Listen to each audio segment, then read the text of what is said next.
Good afternoon, Fight for Life friends. Thanks for joining us today. This is Jess, and I have Celeste. We are your ambassadors on behalf of the unborn babies everywhere, and we're here to share insights and real-life stories of what we've experienced in this fight for life. We are kicking off our broadcast with a weekly update so you can stay connected to the First Choice Ministry and how many lives are affected by your support. From February 23rd to March 1st of 2023, First Choice provided 47 pregnancy tests and 46 ultrasounds to our clients. The patients we serve are mainly abortion-bound, but we serve women from all walks of life. Important to reach them from our free services and speak up for their defenseless child. If you'd like to join the conversation, or if you're interested in sponsoring this radio show, call the radio station at 702-650-5588. I'd like to kick off this broadcast with just mentioning that if you're paying attention and following our statistics that we provide at the beginning of these shows, the numbers that we provided this week are drastically low. And that is because we are under spiritual and, social attack, because there are certain searches that we used to be able to be at the top of. When someone is Googling abortion or abortion pill or whatever, we used to be at the top of those searches, and now we've been suppressed. And so if you could just pray for that, and that we are able to bring awareness of our pregnancy center back up toward the top of the search list, we would appreciate that. We'd love to be, our numbers used to be double this, more than double, and so I want to bring some awareness to that, because you're hearing the numbers, they are dropping, and it's not fake.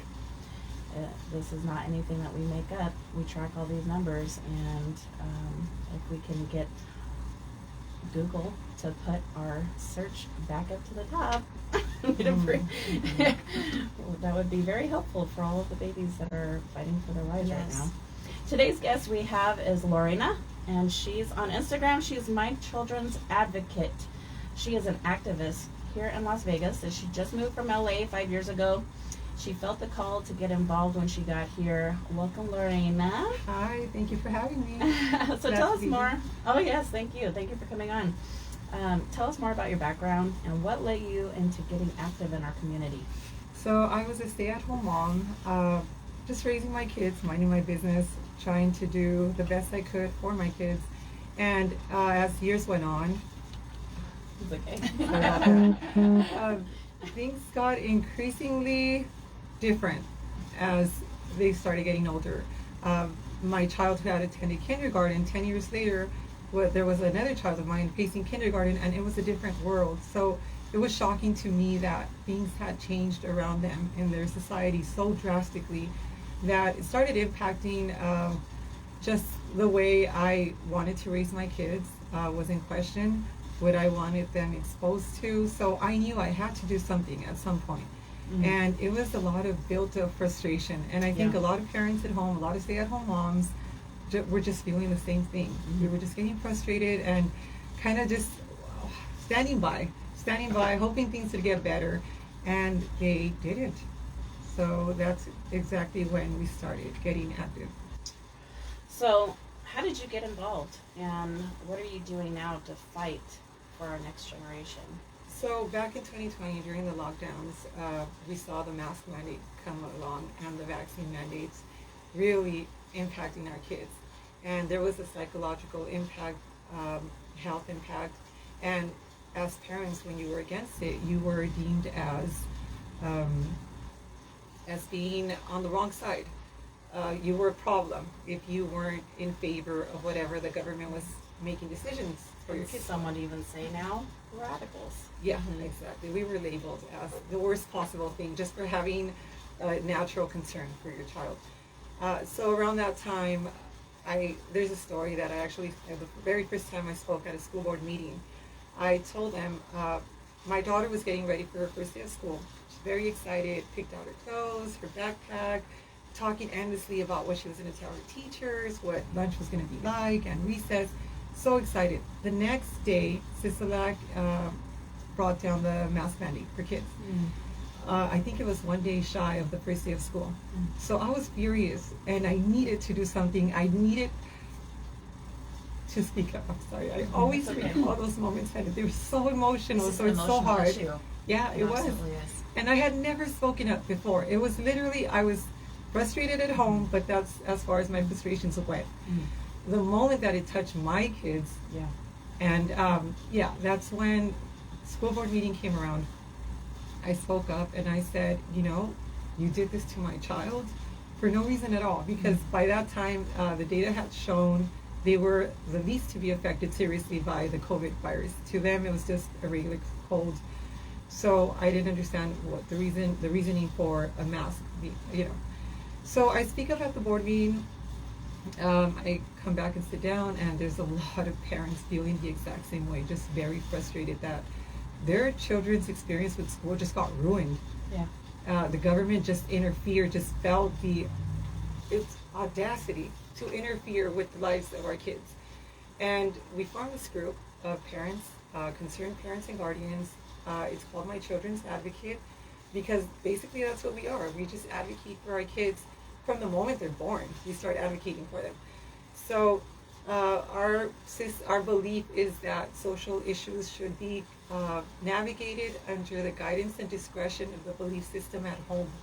So not the government, not any type of left-wing organization. No one can really interrupt the way you want to teach your children. So we formed this group.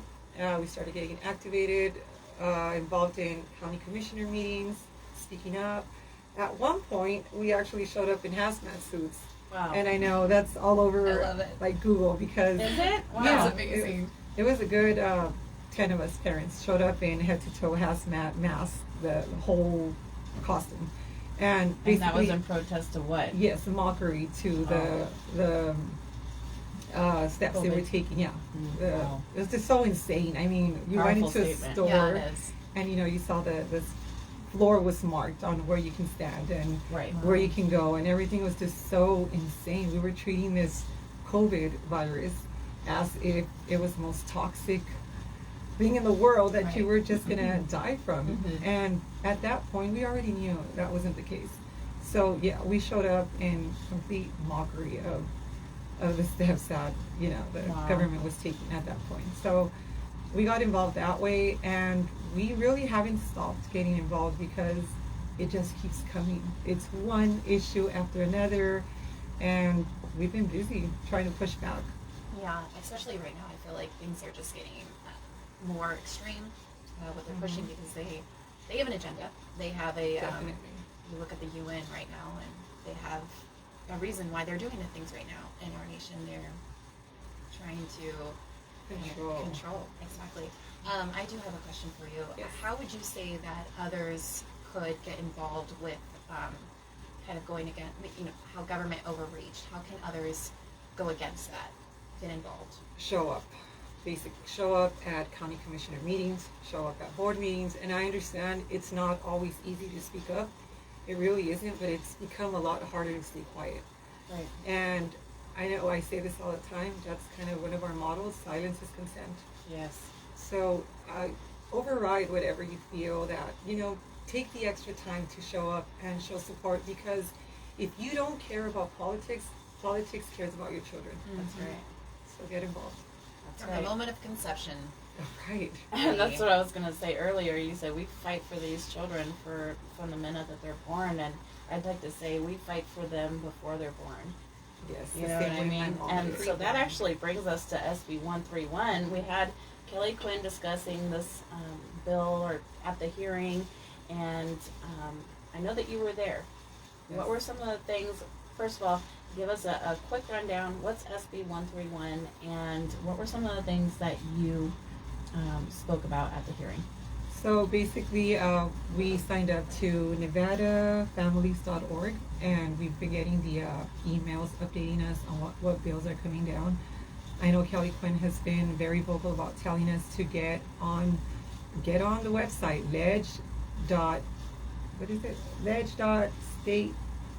ledge.state.nb.us. Ledge State NB US.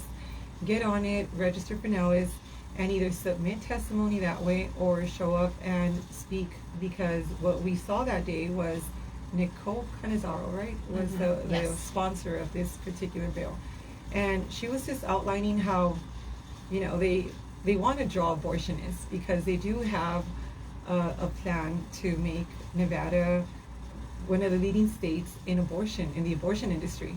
And already we're seeing stories coming out of Reno where they have these spa type of retreats where you Right. can come, and they're building it by the airport. We call it abortion tourism, aka they want Nevada to be an abortion sanctuary state.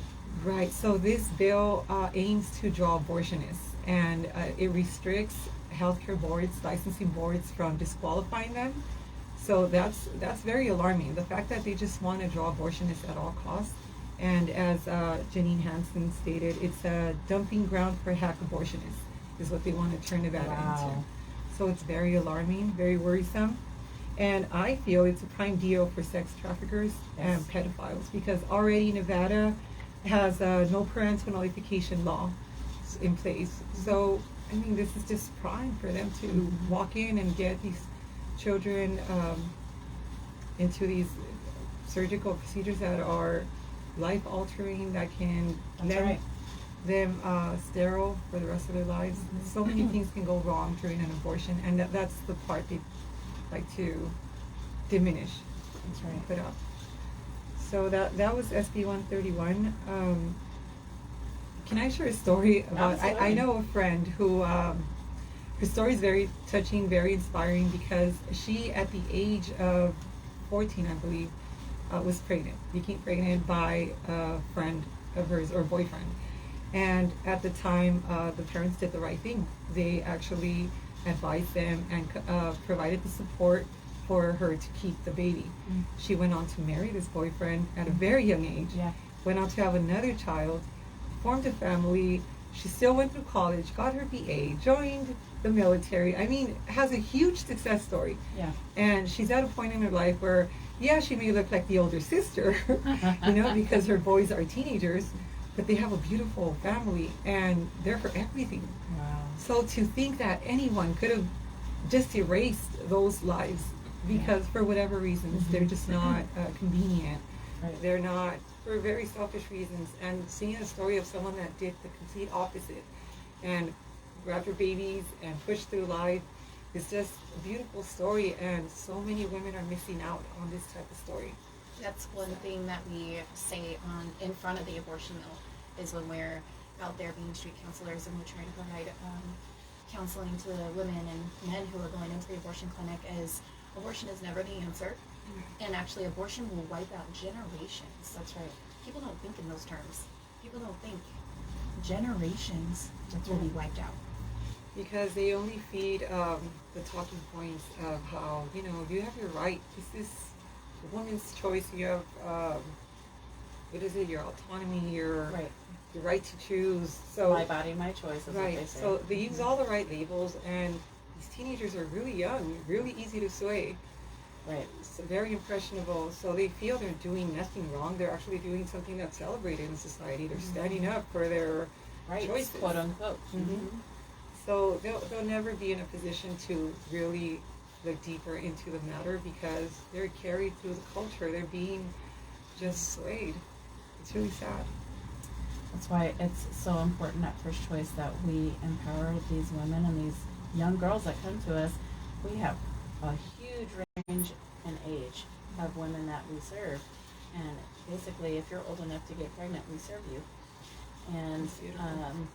but we empower them through education, because it's not, like you said, being shared out there in this culture. It's being celebrated to abort and to kill, and you're killing generations. It's a very similar story what you shared to my own personal story. And it was funny because we were at a restaurant this weekend. We usually go out to a restaurant on Sundays because it's a busy day for us. And after church, we went to this restaurant, and my son opened the door for the people that were coming in behind us. And I didn't even see him doing that. And the woman that entered, she was like, okay, who's the mom? It was me, my oldest daughter, who's 23. My second daughter just had her 22nd birthday yesterday. She wasn't with us, But my son and my youngest daughter, who is 10, was there. And she was like, all right, well, who's the mom? And she couldn't figure out Oh, between that's a good problem. my oldest daughter and I who the mom was. But the reality of it is, I had her when I was 17. I was being groomed to abort her. And at one point in my life, I was able to share with that person that was trying to get me to either abort her or adopt her out. As she walked across the stage valedictorian at her high school, that look at all these lives that would have not been touched with her life. And at the time, she was also very impressionable, but she was leading an example life, and everybody looked at, all the younger kids were looking up to her at the time, and she was definitely a leader and a pioneer, as her pastor called it. But she, after giving her valedictorian speech, for the first time ever, received a standing ovation. Nobody had ever, we were told, nobody had ever received a standing ovation after their valedictorian speech. And so in that moment, the person that was grooming me to abort her was sitting next to me. Wow. And this is somebody that I had looked up to and had a lot of authority in my life when I was 17 years old and impressionable myself. Especially in California, where the culture is abort, abort, abort, and I had friends close to me having abortions, and it just made sense that that would be an option. But when I approached my boyfriend at the time, he was like, no, we're having this baby. Thank God. And because he spoke up in that moment, she is alive today, and I have 2 grandbabies from her, and I'm just so glad that I spoke up and I was transparent about that situation with her, because when she became pregnant with her first baby, that baby was disabled, and she was approached by her doctor to abort that baby. But because I shared my story with her, she chose life for her baby. And so that just completely, fully supports what you just said about wiping out generations. You know, it is a ripple effect. It is, and every person has so much to give. If you think of your children, and as we said, they become teenagers, they become adults, they have so much love, they bring so much to everyone's life. So It's true. You're kind of cheating yourself out from all the love you would have received, all the beautiful moments and experiences. That's right. And to think that in one fell swoop you just eradicate that it's mind-boggling how anyone would still push for that. Right. Well, I mean, we see that in the Bible of how children are blessings. It says it right there. It says that every arrow in a quiver, in the man's quiver, is a blessing. I mean, you think about children being arrows. Right. We don't think of children being arrows. Those are arrows being sent out into society. And you need to point them in the right direction. Point them, raise them up as they should go in a biblical worldview. And this is just a sin issue. Right. And people need to, that's why it's so important to It's spread the spiritual. gospel. It's a spiritual battle. It is. The Bible also tells us It that the is. enemy comes to kill, steal, and destroy. That's exactly what he is doing in your families when somebody goes through with an abortion. He is killing, he is stealing any future memories or impression that one person would have left on this world for Christ. That's right. And not just to our own each personal family, but to society in general. Yes. And there is a direct correlation to the violence we see, because it's desensitizing our culture from valuing life. No one has the respect for life or a value for life. It's so much easier to take it because there's constant talk on how, at the end of the day, it's up to you if you're going to choose to let someone live or die. And it never should have been up to us if we decide, if we take, I mean, so the same people that are so for this right to kill an unborn child are the same people that are against a criminal in jail facing the death penalty. Exactly. So if you don't have a right to end someone's life in one way, you don't have the right to end someone's life, period. Especially of the most innocent of all, the ones that least deserve to face an untimely death. Right. innocent blood. Yes. Well, and I see it's a true definitive line between liberals and conservatives, because we were just discussing this, some conservatives or people who claim to be conservatives are actually liberal wolves in sheep's clothing, Oh, yeah. because they will say, oh yes, I'm pro-life, except for rape, except for incest, except for the life of the mother. And that's still contradictory, because those babies' lives still matter. And we can go on and on and on about that topic. I won't, but Oh yeah. but like this week, Jessa Duggar is being attacked fully from the liberal side because she experienced a miscarriage, which is the loss of a pregnancy, or a sporadic loss, a sporadic abortion, but it ends naturally. It's a fatality. And they're trying to go around saying that she had an abortion. And I mean, that is just a slap in the face of everyone who's ever had a miscarriage in their lives, because there are procedures that have to happen that sometimes the body does not naturally. I'll let you speak into this because you're the nurse. I will. Shut up now. you go ahead. No, So you're exactly right. What happens in a miscarriage, and what happens when that miscarriage doesn't naturally flush? So what happens in a miscarriage is that any part of the fetal development is just it just is a sequence of events that unfortunately the child is not able to fully implant themselves into the uterine lining or whatever it may be. It can be various different things that are going on. But if the baby is not completely, after the miscarriage has happened and all of the tissue is not out of the womb, all of the baby is not out of the womb, it can cause significant harm. It can cause septic, which is infection, and it can lead to death. So that's why it's very important to make sure that everything is, all of the baby, unfortunately, and it's such a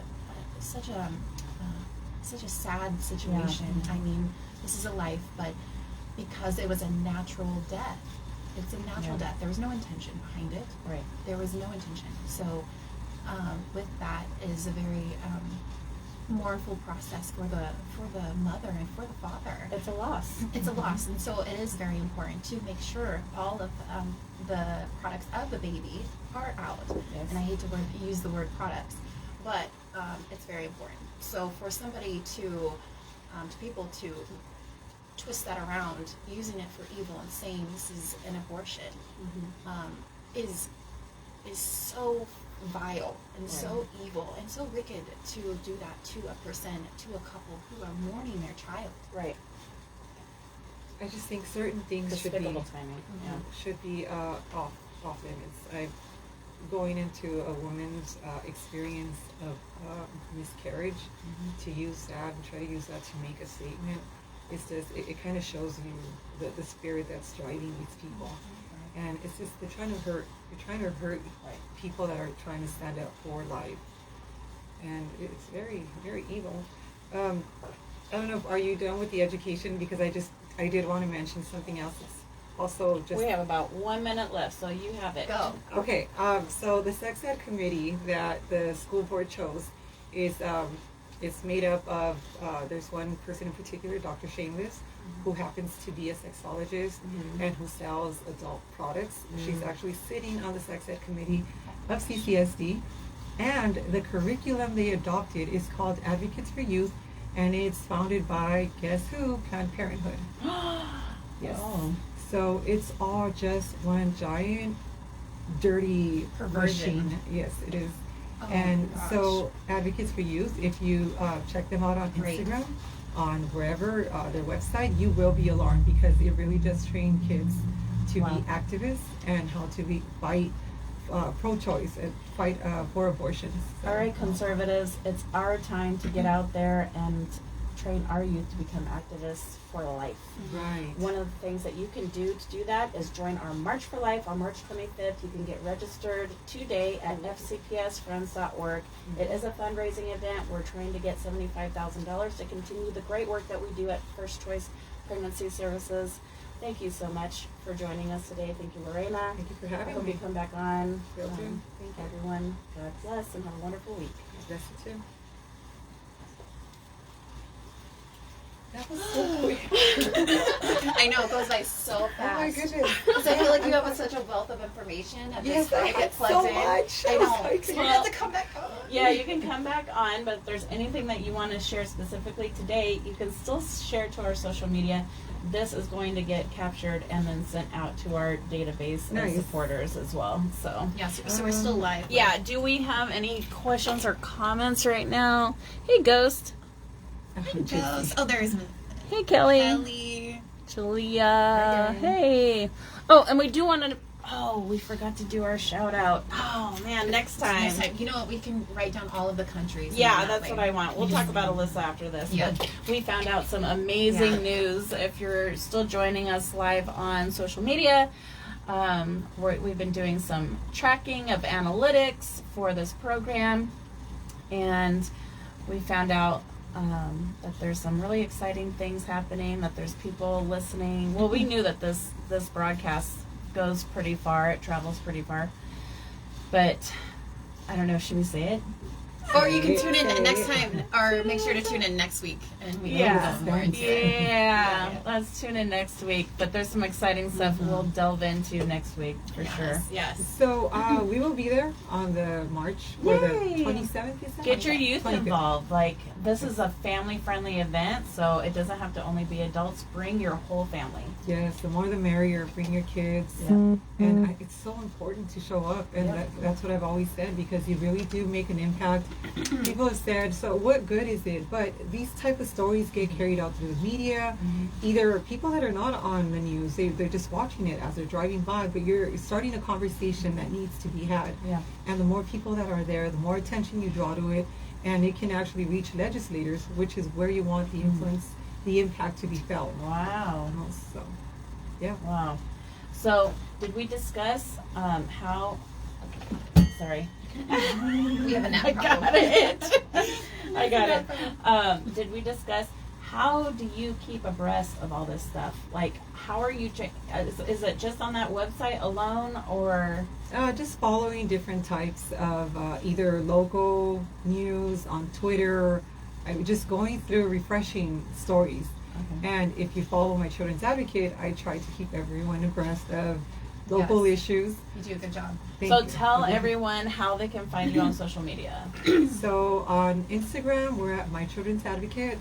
Same for Facebook, My Children's Advocate, mychildren'sadvocate.com.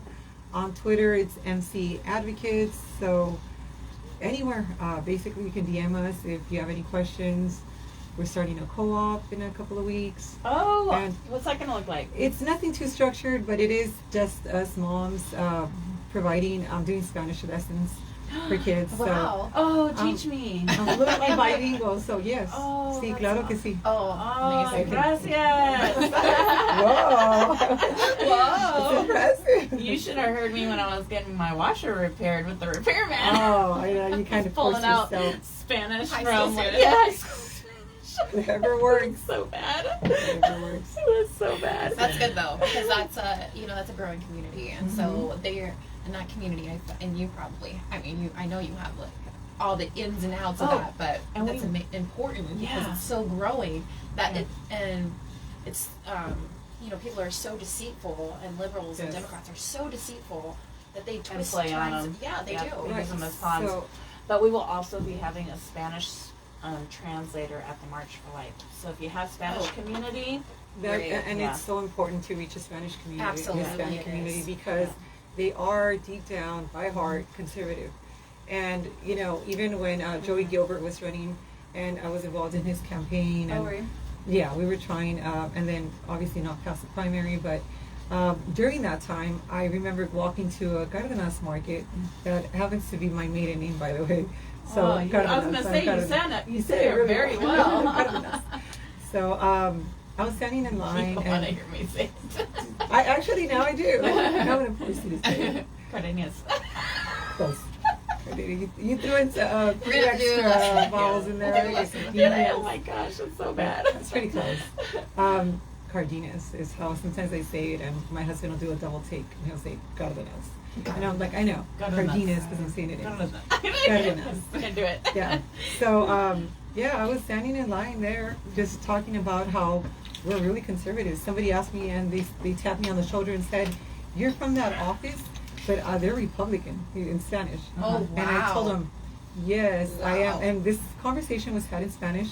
And I told them, "Yes, I am, but you know, we are Republican, we are conservative, and let me tell you why. Yeah. And we believe this, we believe that." I told them the gender ideology, the agenda, we don't stand for that. We value our culture so much Yes. that we didn't come to this country to lose our Yeah. culture, our identity. Right. And he said, "Absolutely not. I mean, it's Yeah. God first." And I Yeah. told him exactly. So they want Wow. to take God out of everything. Yes. And that's not something that aligns with us. Those are not our values. Yeah. We're not going to sell out our family values because they're selling us, handouts. I Yeah. told them that's what the Democrat Party does. Yeah. They play on the fact that, you're struggling with income, Like the whatever Obama issues. phones. Right. So Right. now you're voting for them, but you're losing your family values Yeah. in the process, and it's just not worth it. It's a sellout. It That's is. amazing. I mean, It is. you're such an asset. I mean, the more people I come across that who are Spanish. Thank you for posting who that, speak Kelly. Spanish, that's why I really have it on my heart to learn Spanish so much. But we see that you're talking about just like we see that in the Black community too. They're Conservative. conservative deep Yes, they are. down. I mean, we see that with Pacific Islanders. They're conservative deep down. All of Hawaii, they're conservative deep Very down. true.